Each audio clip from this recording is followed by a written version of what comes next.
Selamat pagi bagi kita semua. Sebelum kita memulai aktivitas kita pada hari ini, kita mau mendengarkan kebenaran firman Tuhan. Untuk itu mari kita bersama-sama berdoa. Kita berdoa. Terima kasih Bapa di dalam surga, pada pagi hari ini kami tetap dapat merasakan berkat dan kasih-Mu di dalam hidup kami. Kami bersyukur buat anugerah-Mu yang boleh kami terima pada pagi ini. Dan kami bersyukur atas kesehatan, sukacita dan damai sejahtera yang tetap Tuhan berikan. Bapa di dalam surga, sebelum kami memulai aktivitas kami mau merenungkan kebenaran firman Tuhan. Supaya firman-Mu ini Tuhan menjadi kekuatan bagi kami untuk menjalani kehidupan kami sepanjang hari ini. Di dalam nama Tuhan Yesus kami berdoa. Amin.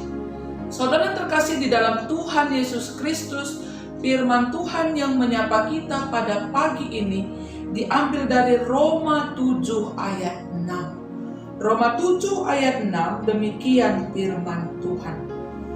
Tetapi sekarang kita telah dibebaskan dari hukum Taurat, sebab kita telah mati bagi Dia yang mengurung kita, sehingga kita sekarang melayani dalam keadaan baru menurut roh dan bukan dalam keadaan lama menurut huruf hukum Taurat. Sedemikian jauh pembacaan firman Tuhan. Saudara yang terkasih di dalam Tuhan Yesus Kristus, melalui sapaan teduh kita pada pagi hari ini, melalui nas renungan kita, Paulus menjelaskan mengenai keterkaitan orang Kristen dengan hukum Taurat. Paulus mau menjelaskan mengenai keterkaitan orang Kristen dengan hukum Taurat. Yang menarik di sini adalah Paulus memulainya dengan analogi yang bisa kita lihat dan yang bisa kita baca mulai dari ayat 1, di mana Paulus menggambarkan seorang wanita yang telah menikah dengan seorang laki-laki.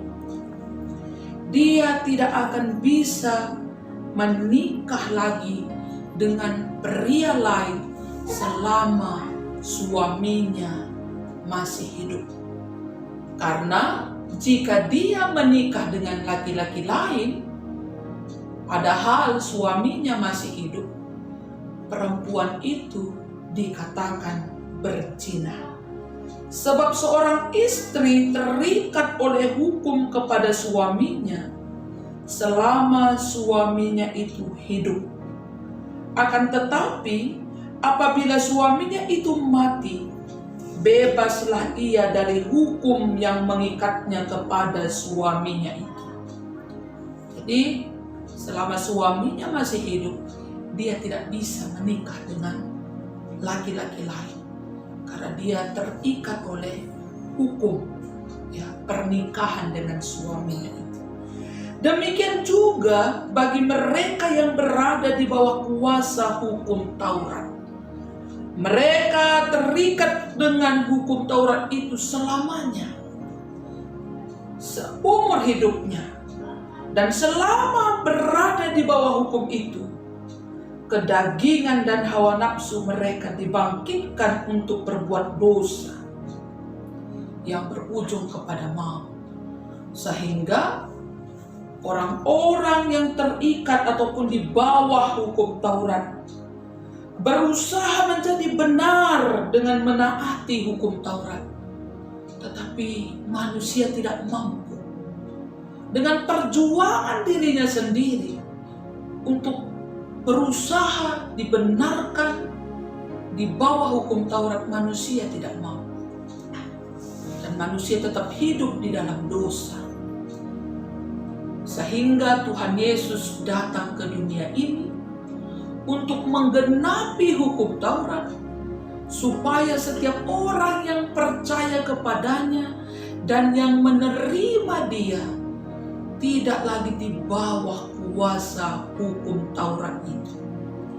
Sehingga di dalam nas renungan kita ayat 6 tadi dikatakan, tetapi sekarang kita telah dibebaskan dari hukum Taurat, sebab kita telah mati bagi Dia. Artinya, setiap orang yang percaya kepada Tuhan Yesus dan menerima Tuhan Yesus sebagai Tuhan dan Juru Selamatnya, dia tidak lagi di bawah kuasa hukum Taurat. Karena Tuhan Yesus melalui kedatangannya ke dunia ini telah menggenapi hukum Taurat. Yesus telah mati dan bangkit. Jadi setiap orang yang percaya kepadanya juga telah mati dan bangkit bersama-sama Tuhan Yesus Kristus. Sehingga kita yang percaya kepada Tuhan Yesus tidak lagi berada di bawah hukum Taurat, tapi kita sudah dibebaskan dan kita sekarang hidup di dalam hukum kasih. Saudara yang terkasih di dalam Tuhan Yesus Kristus, setiap orang yang percaya kepada Tuhan Yesus Kristus, yang telah menerima Tuhan Yesus sebagai Tuhan dan Juru Selamatnya, yang tidak lagi di bawah kuasa hukum Taurat, dia disebut sebagai ciptaan baru. Dia disebut sebagai ciptaan baru, sehingga kita sekarang melayani dalam keadaan baru menurut roh, dan bukan dalam keadaan lama menurut hukum Taurat.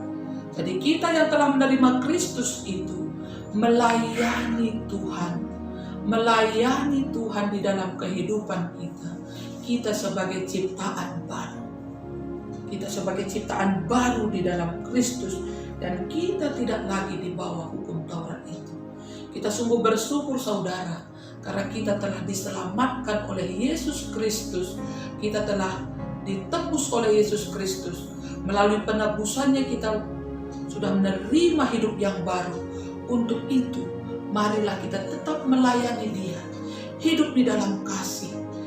Hidup menurut kasih setia Tuhan. Kalau kita lihat di dalam Matius 22 ayat 37 sampai 40, di sana dikatakan bahwa hukum Taurat itu ada dua, yaitu kasihilah Tuhan Allahmu dengan segenap hatimu dan kasihilah sesamamu manusia seperti engkau mengasihi dirimu sendiri. 10 hukum Taurat itu dirangkum di dalam 2 hukum kasih ini. Sehingga marilah kita tetap mengasihi Allah di dalam kehidupan kita dengan mengasihi sesama kita manusia, sehingga kita tetap hidup di dalam kasih setia Tuhan, melayani Tuhan di dalam hidup kita. Selamat melayani, selamat mengasihi. Tuhan Yesus memberkati. Mari kita berdoa. Terima kasih Bapa di dalam surga, buat firman-Mu yang boleh menyapa kami pada pagi hari ini. Ajari kami Tuhan untuk hidup di dalam kasih-Mu. Melalui pengorbanan-Mu kami telah dibebaskan. Untuk itu ajari kami tetap mengasihi Tuhan dan mengasihi sesama kami manusia di dalam kehidupan kami. Biarlah firman-Mu ini Bapa menjadi kekuatan di dalam kehidupan kami. Dan pada saat ini Bapa, kami juga berdoa buat seluruh tim multimedia Runggun-Runggun Seklasis Jakarta Kalimantan ini. Engkau berkati mereka di dalam kesetiaan mereka untuk mendukung setiap pelayanan yang ada di setiap runggun-runggun selama masa pandemi COVID-19 ini. Tuhan, Kau pimpin mereka sehingga melalui talenta yang Kau berikan kepada mereka, mereka mampu memberikan diri, dan mereka melalui talenta yang ada pada mereka, mereka tetap melayani Engkau di dalam kehidupan mereka. Sehingga Tuhan, pelayanan dan pemberitaan firman Tuhan selama masa pandemi ini tetap berjalan dengan baik di seluruh wilayah Kelasis Jakarta Kalimantan ini. Bapa di dalam surga, sepanjang hari ini juga hidup kami serahkan hanya ke dalam tangan-Mu. Di dalam nama Tuhan Yesus Kristus, kami sudah berdoa dan mengucap syukur. Amin.